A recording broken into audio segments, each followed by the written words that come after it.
প্রথম ধাপের ১৩৯টি উপজেলা নির্বাচনে খবর জানাতে রাজধানীর আগারগাঁওয়ে নির্বাচন অফিস থেকে আমাদের সাথে এখন সরাসরি যুক্ত হচ্ছেন সহকর্মী মাসুদুর রহমান। মাসুদুর রহমান, কিছুক্ষণ আগে ব্রিফিং করেছেন সিইসি, জানিয়েছেন ভোট পড়ার সম্ভাব্য হার। তবে এ বিষয়ে কমিশন থেকে আনুষ্ঠানিকভাবে কিছু জানানো হয়েছে কিনা জানাবেন।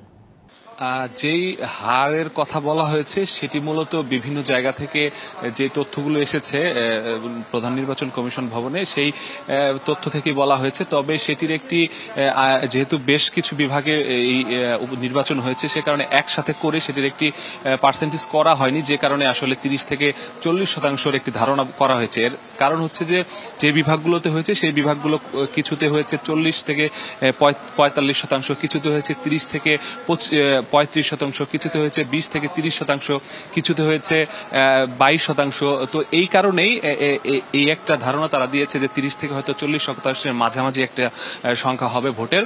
তবে তারা এটির কারণ হিসেবে যেটি বলেছে যে বৈরী আবহাওয়াকেই তারা কারণ হিসেবে বলেছে, যে কারণে অনেক জায়গাতেই ঝড়ের কারণে বিদ্যুতের একটি সমস্যা হয়েছে। বিদ্যুতের কারণে অনেক কেন্দ্রে ভোট গ্রহণের ক্ষেত্রে ধীরগতি হয়েছে বা অনেক কেন্দ্রে বিলম্ব হয়েছে, এবং অনেক জায়গায় বৃষ্টির কারণে কেন্দ্রে লোকজন আসতে পারেনি। তো এই ধরনের কারণেই এই ভোটের পরিমাণটি তারা যেরকম আশা করেছিল সেরকম হয়নি। তবে যেটি হয়েছে সেটিতেও তারা অসন্তুষ্ট নয়, এরকম তারা বলেছেন।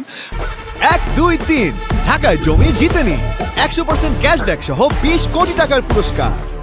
আর যেই বিষয়গুলো এখানে এসেছে, মনিটরিং সেল যেটি গঠন করা হয়েছে ইসি ভবনে, এই মনিটরিং সেল সকাল থেকেই পুঙ্খানুপুঙ্খানুভাবে যেই জায়গাগুলোতে ভোট হয়েছে সেই জায়গাগুলোর খবরাখবর তারা রেখেছেন।